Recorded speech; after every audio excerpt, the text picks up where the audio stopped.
lang ng konti. 43 ako, 1981. Okay po. Saan ka sa Bulacan? Sa Santa Maria? Santa Maria. Lagi ako dyan sa sa Pandi pag nag-deliver ako ng mga items ko. Anong item yun? Ano pong dinideliver niyo? Anong klase pong items yung dinideliver niyo? Ay, furniture po ito. Tulad dito, yung nakikita mo sa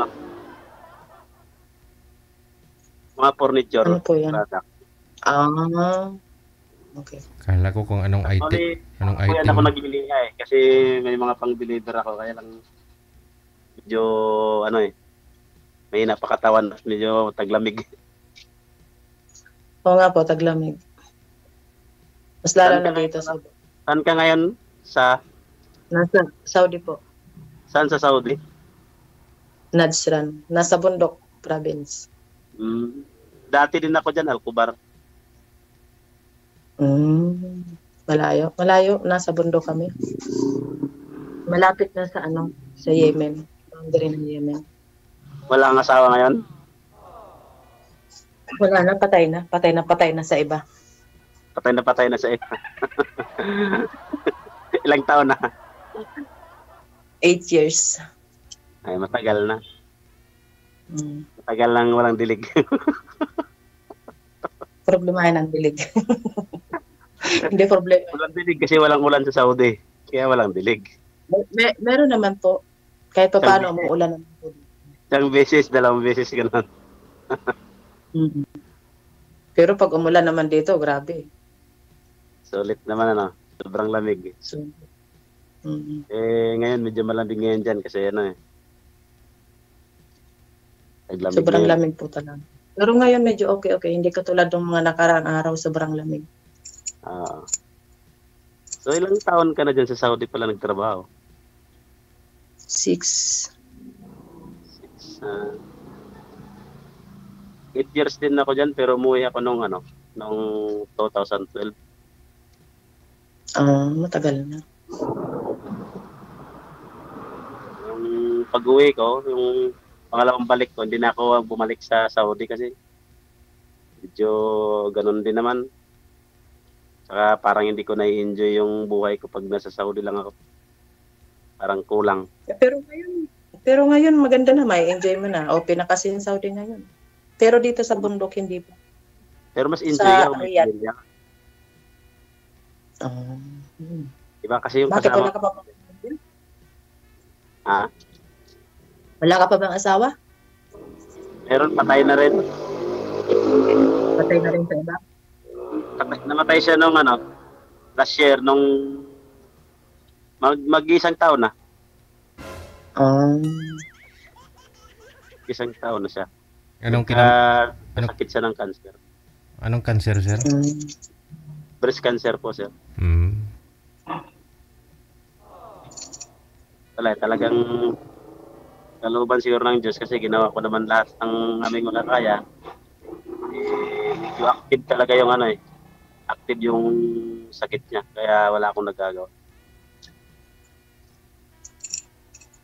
Talagang mabilis yung pagkalat ng virus.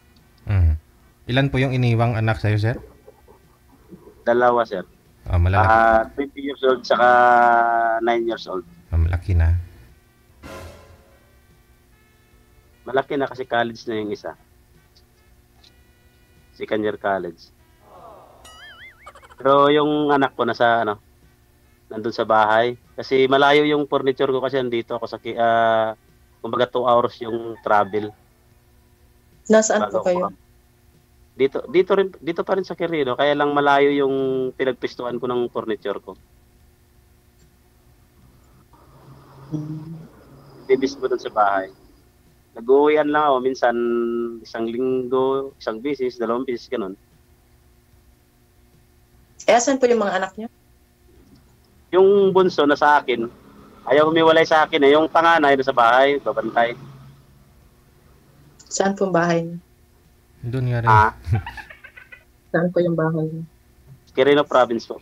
Bali, yung anak po ninyo, sir, dala-dala mo dyan sa shop mo. Diyan po nag-aaral. Opo sir, yung bunso sir dito nag-aral. Sa chef po. Tapos umuwi na lang kayong dalawa doon pag weekend, kunyari. Oo, ganun sir. Oo. Okay. Actually, galing ko lang doon nung Pasko at sa New Year, umuwi kami. Mhm. Kasama yung mga manggagawa ko. Mhm. Tapos ngayon naman, siyempre, kailangan na naman yung mga pa-order ko, siyempre, kasagsag naman ng ras. Mhm. Pagkagan nga rin ako nagliliha, habang Mhm. nagliliha. Makmak. Sagsagang nagliliha at para makapag-deliver naman sunod na linggo. May mga kumukuha sa inyo mga dealer niyan, sir? Marami po, sir. Supplier po ako. Ako yung nagsusupply sa online. Kahit sa Bulacan, yung mga bulyuman doon, maramihan, nagsusupply din ako doon. Sa online ako yung nagde-deliver ng mga wrap finish at saka yung mga finished product din. Yung sinusupply. Walang gutom yan.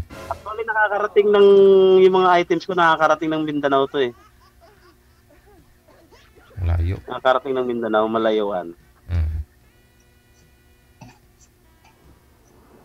Ang naman kasi, ang customer naman kasi kumbaga parang papaborito lang kung sinong gusto nilang pagkunan. Nagdidepende kasi yan sa yung kalidad ng trabaho. Yung ganda ng gawa.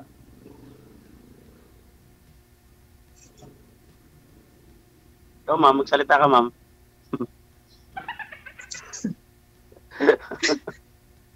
Baka mapunta tayo sa background mo, DJ. Sabi kasi ni ma'am, may asawa na po yung asawa mo dati, ma'am, no? Meron po. Kasal po kayo? Tagal na. Kasal po kayo? Hindi. Oh. Hindi. Ilan taon na yung anak? Ilan taon na yung anak mo, ma'am? Yung panganay ko po mag-22. Tapos yung bunso, 9 years old. Paras din ng pagitan, malayo din, Hindi, marami po akong anak. Ay, marami pa. Ilan sila lahat? Panganay at bunso. Puro panganay? Hindi, panganay tsaka bunso lang yung sinabi niya, sir. Pero 5 pa pala yung sa gitna. Bunso pa lang po yun. Akala ko puro panganay. Hindi. Pwede naman, puro panganay. 7 po lahat, ma'am? 7 po anak mo? Opo, sir. Opo. Kunti lang pala. Wala pa isang dosina. Dadagdagan pa nga po yun eh. Dagdagan pa ba? Para isang dosina, opo. Paano ka madadagdagan kung nandyan ka sa Saudi? Umuwi ka. Uuwi ako. Uuwi din naman ako, pero hindi muna sa ngayon. Nag-aaral pa yun. May nag-aaral pa eh. 5 pa yung nag-aaral ko. 5 pa. Kunti lang, 5 pa. 5 pa nga eh. 5 pang panganay. Yung panganay ko, hindi na nag-aaral yan sa kayong pangalawa. Yung pangalawa ko nandun sa tatay. Umuwi siya ron. Tapos yung panganay ko nasa Batangas nagtatrabaho. Mabuti hindi ka rin umuwi doon sa tatay. Ba't ako uwi doon? Para ano pa? Siyempre, kung yayahin ka ng anak mo na, uwi mo na tayo kay tatay. Hindi na, may asawa. May asawa na yun, may anak na sila. 3. Kahit. Meron ngang 3 asawa, magkakasama sa isang pamilya eh. Sila yun. Meron. Muslim yun. Hindi. Mismong kapitbahay ko dati sa sa Malabon. Nako. Oo, totoo yan. Hindi sila hindi sila naghiwalay ng magkakaiba lang sila ng kwarto pero magkakasama talaga sila. Oo. Hindi mo na panood po yung sumali nung mga nakaraang dalawang linggo na siguro si Chulugo ba yun? Chulugo. Yun dito, ma'am. Na features nga daw po siya sa sa kay Jessica Soho. Yung asawa niya ilang asawa yun, manager? 40 plus? Tama, 40 plus or something. Oo, tapos na-try niyang sa Tondo magkasama 3 niyang asawa. Okay naman. Dali na. Sausaw ka doon sa isa, isasawsaw naman sa'yo, sasawsaw na naman doon, wag na lang. Yun yung mapagbigay. Wag mo isa. Dali na. Hiwalay na tong hiwalay. Material blessing. Hindi, nagdidepende naman kasi yan sa sitwasyon siguro. Siguro. Depende yun sa babae kung papayag sila.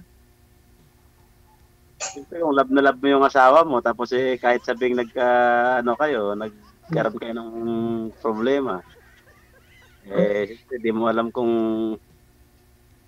parang ganun, parang papipiliin ka ng anak mo na baka pwedeng samahan mo naman ako kay Papa. Siyempre, hindi mo maiwasan yung mahulog ang loob nyo kung magkita kayo sa 8 years o kaya 20 years kayo hindi nagkita. Siyempre, Hindi kami makikita nun kasi malayo yun. Nasa Cagayan de Oro. Siyempre, nung bago kayo nag-asawa, di ba, medyo malambing kayo. Maganda yung relation nyo. Siyempre, kung maalala nyo yung dalawa yun, baka mamaya magbalik loob. Di bale na. Wala na. Matagal na yun. Matagal na ang burado. Sabagay, may pamilya naman na siya. Pero hindi mo rin kasi masasabi kahit may pamilya. Minsan lang eh. Parang napipilitan minsan yung iba. Niluwa mo na tapos didilaan mo uli. Tama, pag niluwa mo na, wag mo nang balikan. Dinilaan talaga? Ano yung dinilaan? Natapos mo na yung dalawa, kumbaga tapos na kayo, wala na. Hindi mo na pili kailangan dugtungan pa. Bagay, nasa tao siguro. Depende na sa tao yun. Prinsipyo, bawat isa. Paniniwala ni girl yun eh. Depende siguro sa tao yan kasi hindi naman para sa ng tao. Siguro. Sa kanila, pero para sa akin, hindi na. Pag tapos na. Hindi na kailangan balikan. Tsaka marami namang lalaki dyan, marami namang pwedeng ipalit. Mas higit pa siguro, depende sa'yo yun. Kung gugustuhin, matagal na sana. Nakailang boyfriend ka na, ma'am? Naku, nakasampu na. Ayun, wala po. Since po na naghiwalay kami, hindi pa. Mula nung naghiwalay kayo, di ka na nakapag-asawa ulit? Hindi na ako nag-asawa kasi iniisip ko yung mga anak ko. Boyfriend, marami? Marami akong boyfriend, lalo na sa FB, marami akong boyfriend. Hindi, yung totoong boyfriend talaga. Yung boyfriend na lalaking kaibigan, yun, marami. Oo, nandun na tayo. Pero iba kasi yung karelasyon mo. Wala eh. Hindi mo na ako nagkaroon ng relasyon. Parang iniisip pa bago sinagot ha. Hindi, kasi siyempre, iniisip ko tumingin pa sa langit, Lord. Kasalanan ko ito, magsinungaling ako. Gano'n na. Ha? Parang tumingala ka pa sa langit na parang humingi ka pa ng tawad, Lord. Magsinungaling ano. Tawarin mo ako, kailangan kong gawin to. Nagkaroon ako ng boyfriend pero nag-asawa na siya. Di ba? Huli ka rin lang naman. Huli rin, Balbon. Pero hindi kami nagkita. Dito lang kami sa nag-meet kami sa isang app. Ay, nagkakilala kami sa isang app. Tapos, yun. Gaano kayo katagal? 3 years din. Tapos, yun. Yung 3 years na yun, may mga pangarap na kayo nun. Sa haba na yun, may mga pangarap na kayo na magtagpo kayo. Pangarap na magkita, pero hindi talaga kami para sa isa't isa. Anong Kasi, naging dahilan? Ha? Nag-asawa nga siya. Kailangan niyang pakasalan yung niya, yung tawag dito. Yung pinsan. So ikaw, anong plano mo sa buhay mo? Plano sa buhay? Wala pa akong plano eh. Gusto ko lang makauwi ng Pilipinas, makasama yung anak ko. Kasi yun lang. pumasok tayo dito sa ganitong Siyempre, hindi ka naman papasok kung wala kang plano, di ba? Bakit ka pumasok dito kay DJ? Siyempre aminado ko sa sarili ko, pumasok ako kay DJ. Parang sabi ko nga sa sarili ko habang bata pa ako, bakit ko pababayaan yung sarili ko na wala akong kasama na hindi mo maiwasan, minsan nagkakasakit ka, wala ka ba lang karamay, parang ganon. Diba? Kasi saka ka na magsisisi pagka matanda ka na tapos wala na nagkakagusto sa'yo. Pagsisihan mo yon. Siyempre habang bata pa, wala namang masamang magmahal, wala ka namang asawa, ganon, di ba? Siyempre may mga, Hmm. may plano ka. Ano bang plano mo sa buhay mo? Bakit ka pumasok kay DJ, gano'n? Alam mo, sa totoo lang aminin ko, Sir DJ, huwag kayong maano aminin ko. Pumasok ako rito kasi nakikita ko nga sa mga ano So, ba naghahanap ka. sa FB. Parang sabi ko parang ang nakakatuwa yung Ah, ano lang. I-try ko lang ba na parang try. magkaroon makipag ano, Akala ko, makipagsalam. kasi ang pagkakaunawa ko kasi, yung, kaya pumasok ka dahil naghahanap ka ng pwedeng maging boyfriend, pwedeng maging asawa, no? Halimbawa, parang ganun. So, anong hanap mo halimbawa sa isang lalaki? Siyempre, ayoko ng lasinggero, ayoko ng babaero. Ah, kailan yung babae, no? Kasi kung Ang pinakaayaw ko sa lahat, yung bisyo, yung siyempre mabisyo. babae, mang babae para sa sayo. Sayo siya mang babae, hindi sa iba. Hindi. Meron naman kasing mga lalaki na katulad na lang ng ex ko, hindi pa nakontento. Sabi Ang talaga nun, ha? dami-dami na namin, oh, ang dami-dami na namin anak pero nakukuha pa rin ng babae. Ilang beses kong pinagbigyan. Nang bababae siya, pinagbigyan ko ilang beses. Nung sobra na, 4 times niya nang ginawa. Ay, pagka ganun ang pinapakita ng isang tao, siyempre, kailangan mo na mag-ibag talaga. Kailangan mo nang kausapin na walang maayos na patutunguhan tong relasyon natin, hindi mabubuo yung pamilya natin, kailangan natin mag-iwalay. Ganun talaga. Siyempre, pag bago ka, Pinalaya ko na siya. ganun talaga. Siyempre, kung naranasan mo mang ganun, yung nangyari sa buhay mo, siyempre, hanapin mo yung kabubuti naman. Yung sa sunod na step naman ang hanapin mo na hanap ka ng Kasi tao, alam mo sa totoo bubuo na ka. yung makipagrelasyon uli kasi makamamaya yung makarelasyon ko katulad ng asawa ko, yung ex ko dati, ganun. Depende siguro sa tao yan. Depende siguro sa tao. Kasi ako, hindi ako yung taong tipo Tapos ng hindi ko matanggap naglilihi. yung mga anak ko. Siyempre, marami akong anak. O, di ba? Makamamaya sa umpisa lang tanggap ko yung mga anak mo, ganito, ganyan, ganyan. Tapos bandang huli, susumbatan ka na. Yun ang mahirap. Kaya parang natatakot ako makipagrelasyon ulit. Parang, Kasi hindi natin masasabi yun, di ba? Sa umpisa, tanggap ka. Siguro, may Tapos, taong ganun siguro. Hindi lahat siguro. Hindi siguro lahat. Siguro. Hindi naman lahat ng tao. Hindi naman pare-paras ang tao eh. Siguro, yung iba, nakikipagrelasyon lang dahil gusto ka niya, pero nung pagdating sa obligasyon, yun naman ang pinakamabigat eh. Una, obligasyon eh. Obligasyon, no? Lalo na yun naman ang pinakadahilan kung bakit parang o nagkakaroon na ng problema dahil sa obligasyon.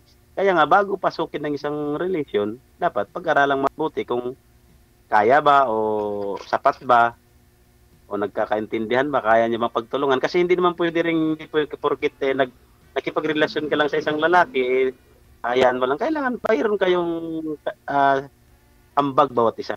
Tulong-tulong. Parang ganun. Kasi paras naman kayo may pamilya eh. Kung anong turing ng pamilya, turing mo sa kanya, sa mga anak niya, ganun din ang turing niya sa pamilya, ganun din ang turing mo sa mga pamilya niya, anak niya. Dapat pantay. Ang kadalasan kasi nagkakaproblema niyan dahil sa pamilya ng bawat isa. Halimbawa sa pamilya ko, kung ano-anong mga sinasabi about sa lalaki, yung lalo na yung pamilya ng lalaki, marami nasasabi ng about sa babae kasi yun, mga anak pagdating naman sa side ng pamilya na hindi doon sa pinaka mga anak talaga, wala na silang magagawa doon. Kasi ang papairalin mo yung relasyon mo eh. Yung pagmamahalan nyo, hindi naman sila pakisamahan mo. Ang mahalaga doon, yung mga anak at yung magiging asawa mo. Yun ang pinakamahalaga doon. Pero kadalasan kasi sa mga yung nabibrainwash sila. Nabibrainwash. Nasa tao na yun kung magpapadala ka. Nasa sayo na yung magpapadala ka. Pamilya na Lalo na pag matagal-tagal na kayong nagsasama, ganun.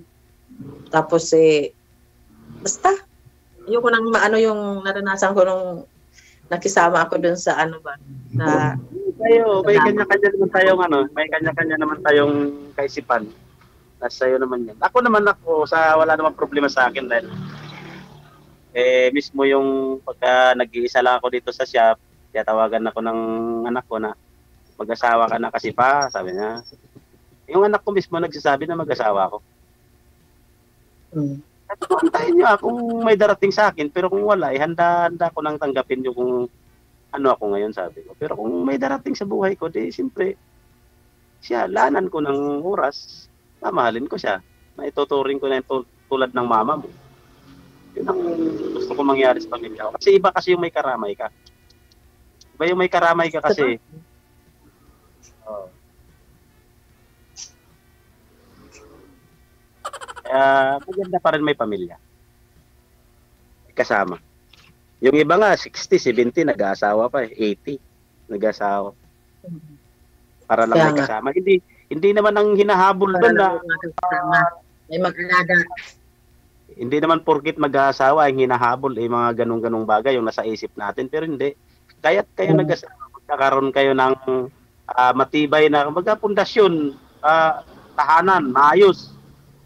Nakasama kasi napakasayang pakinggan kasi na halimbawa nagtatandaan na yung mga magulang tapos yung mga anak kahit na magkakaibang pinanggagalingan, yung parang iisa sila, parang tunay na magkakapatid.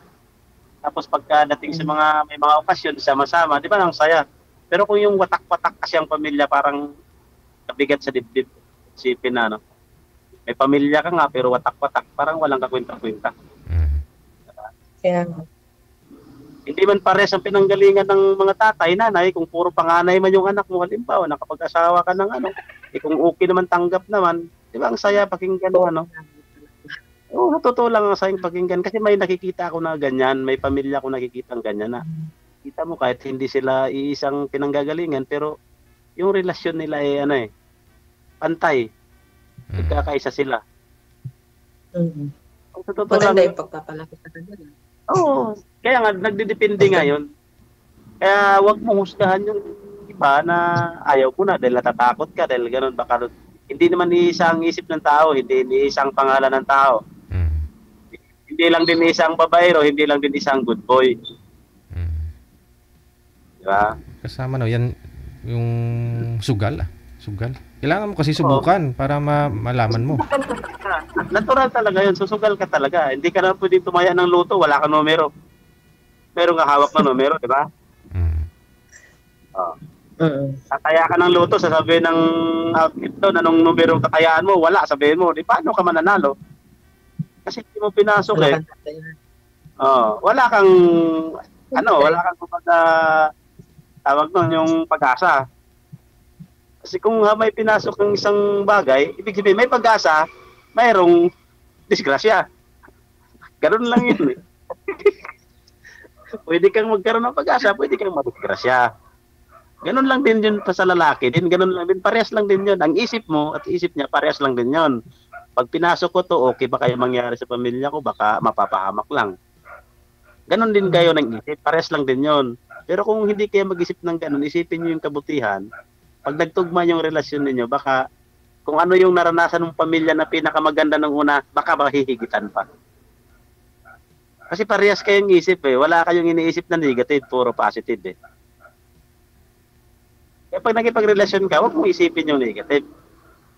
Positive ka talaga. Kasi hindi mo mabubuo negative ang gagawin mo sa isipan mo.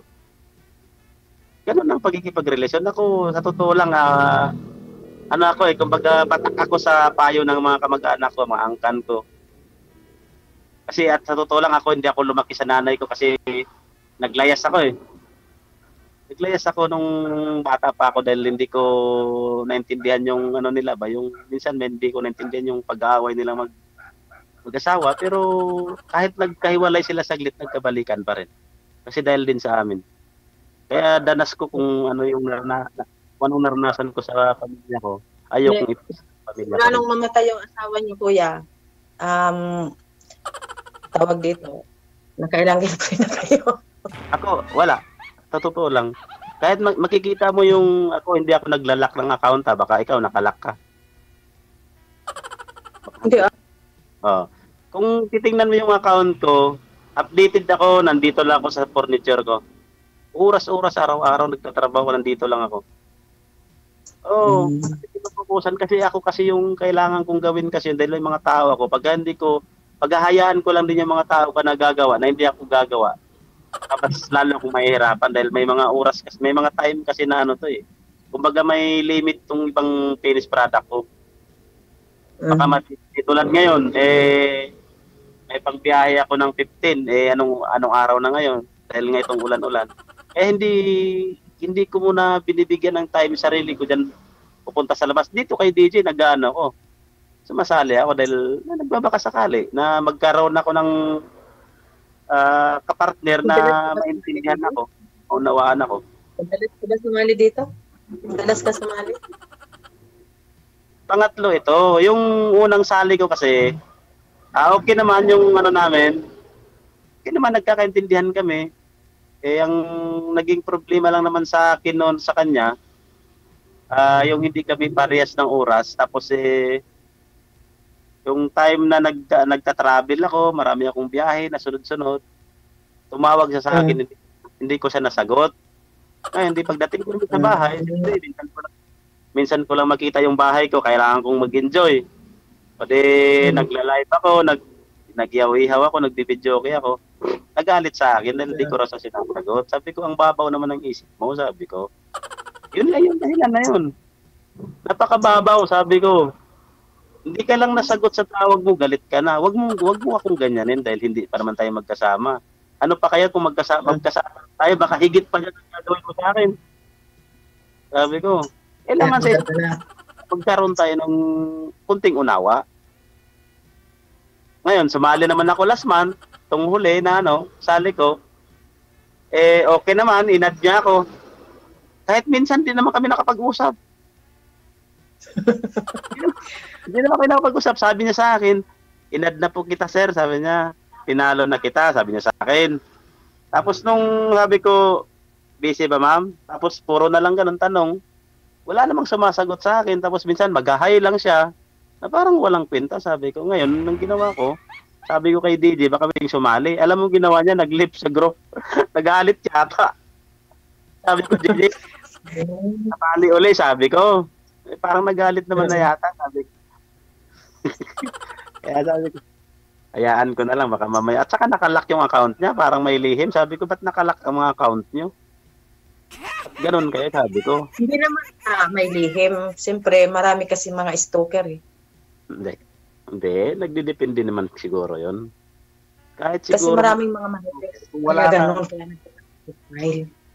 Kasi ako nung minsan nag-lock profile ako. Pero, inopen ko din. Kasi nga maraming chismosa, maraming marites. Ayan. Kung ano yung makita mo po pagsasawa din ng kung ano yung makita mo po ikaw hindi yung pagpipili. Hindi naman ikaw magkakasala, sila naman. Importante na malinis ka. Ganun lang.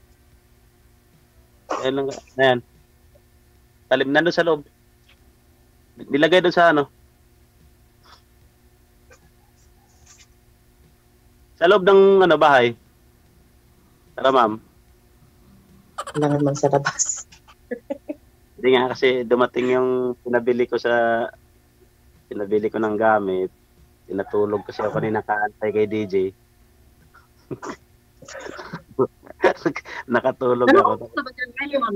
Sabi kasi 8:30 ng gabi. Anong oras na ba dyan ngayon? 2:29. Ha? 4? 2:29. 2:29?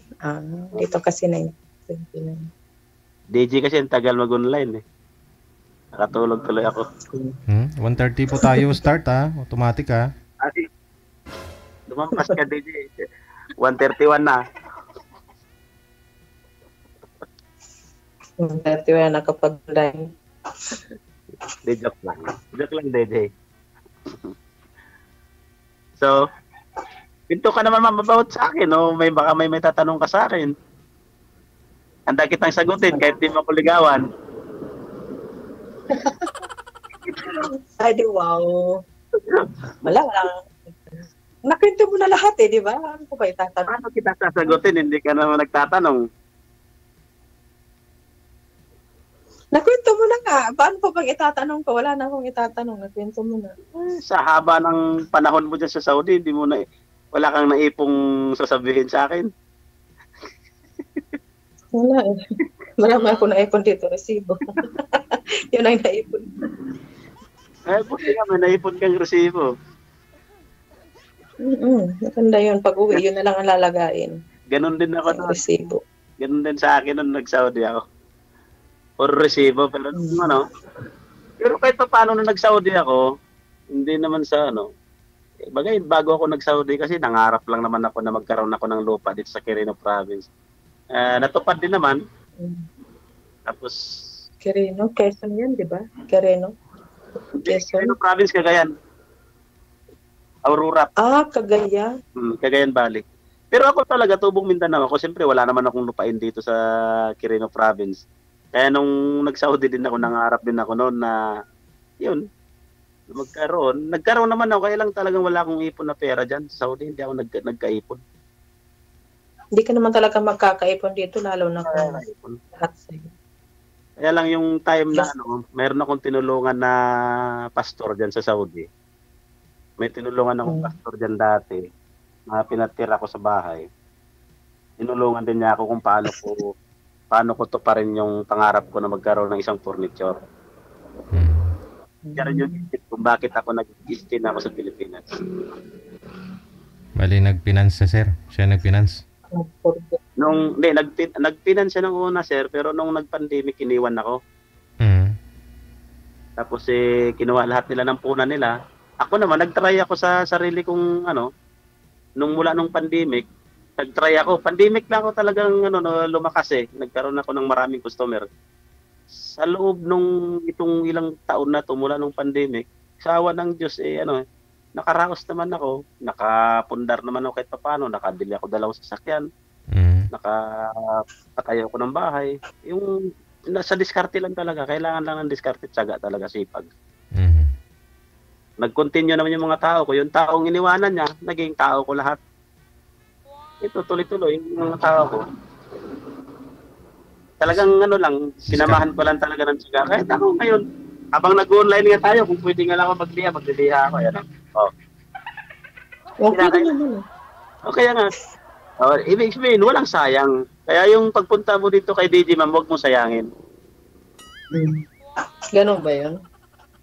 Gusto nila malibang lang daw Okay, malibang kayo, mabaho yun. Malibang jud. Pero ang province mo, ma'am, saan talaga? Bicol. Bicolana. Ragon. Ragon. Saan sa Bicol? Albay. Sige, pagka next year next month kasi babakasyon ako ng Mindanao daanan kita doon pag bakasyon. Nasa Bulacan lang ako nakatira. Lalong malapit. Matagal lang hindi umuwi ng Bicol. Nasa na yata, 20 years. Kailan ang uwi mo? After ng Ramadan. Mamasyal lang ako. Basta mamasyal lang ako. Wala namang masama di ba? Kaibigan naman na tayo sa Facebook, Kaibiganin mo pala. Wala namang problema. Oo. Kaibiganin pala. Kaibiganin pala. Masama doon. At least makikita mo ako, ganito pala tong tao na to. Sobrang pangit. Di at least napatunayan mo. Anong height mo? Anong height mo? Height ko? 5'4" lang. Pareho lang pala tayo. Matangkad ka pa Hindi ganun din, 5'4". Ngayon kasi dito kaya minsan nagkahao, may mga sasakyan. Pag nakahit. May ngayon mga sasakyan Dito ako sa garahe kasi sa Barnisan. Daanan ng mga dump truck papuntang Luciana Gold. Dati nakatira kami diyan sa yung nagsasama pa kami ng ex ko sa Cagayan Valley. May ex ka na naman muna Santa Rita. Ex na naman. Stay kami diyan tatlong taon. Nag-ex mo? Lumabas na yung ex mo, mama. Hindi, siyempre, nasa Cagayan. Dati ka relasyon mo. Yung dating karelasyon mo, Facebook lang, tapos ngayon nagsama na kayo.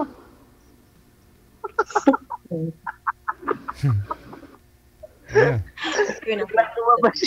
Biglang lumabas yung katotohanan. Hindi. Hindi kami nagsama. Basta simula mag-iwalay kami ng ex ko, wala na akong ano. Ay, wala na talaga. Tapos yung karelasyon ko naman, online lang naman. Hindi naman kami nag-meet nun. Ba't kasi hindi kayo nag-meet? Anong problema doon? Bawal nga rito, ikaw naman. Paano naging bawal? Bakit ako naman? Ba't namasyal ako dyan? Yung mga kasama ko, nakikipag-meet sa mga barkada nilang taga-Pilipinas. Hindi kami nagkakalabas. Basta. Makalabas man kami saglit lang. Eh, makakalabas pa rin. Alam mo mga Pilipina, mga galing. Mga Pilipino ngayon, Pilipina, mga galing din sa Saudi. Kunwari lang, pupunta sa Bacala, bibili. Kami hindi. Kasi marami kami dito dati. Marami kami dito dati. Pag lumalabas kami, grupo kami. Tapos kasama namin yung driver. Yung una nga, kasama pa namin yung driver na Indiano. Pero mabait po. Hindi siya ano. Ay, kala ko kasi yung mga driver ng amo ko doon, bumiktima ng mga Pilipina eh. Hindi naman lahat. Pero itong driver namin dito, Indiano, mabait. Hindi ko naman sinabing lahat. Mas maano ka pa nga sa Pakistani eh. Mga Pakistani, grabe. Mga tawag dito. Mga piling gwapo. Kasi, ganito kasi ang kwento ng ano eh. Pero, mas mahilig pa rin daw ang mga Pilipino kasi mga Indiano talaga. Totoo daw talaga yun. Oo. Totoo, mahilig talaga. Kasi, pinag-aralan ko yung mga kasama ko mga Indiano noon. May mga pinupuntahan silang mga part-time tapos may mga babae. Mas inuuna nila ang babae. Pero yung Pilipino, pag nakakita ng kwarto pa lang nangangatok na. Ako, totoo yan. Yung mga kasama ko sa Saudi dati, pag may nakita mga Pilipina na, bis na yung trabaho ang pupuntahan nila, hindi. Yung Pilipina na kinakausap. Pero mga Indiano, pag part-time talaga, yun talaga, pera talaga hinahabol nila. Hindi yung ganyang Kaya mahilig talaga, totoo talaga yung daming nagluluko dyan sa Saudi. Dami.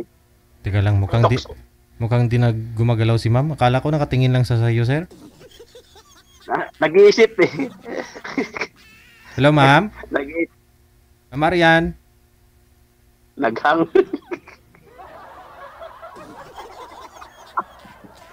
Naimatay si ma'am. Ayun na lang po siguro, sir. Pangatlong salang mo na po ito. Sali mo. Baka sakali. Connected naman na po kayo. Tuloy-tuloy po yung pag-uusap niyo sa off-cam. Maraming salamat. Good luck. Thank you po, sir.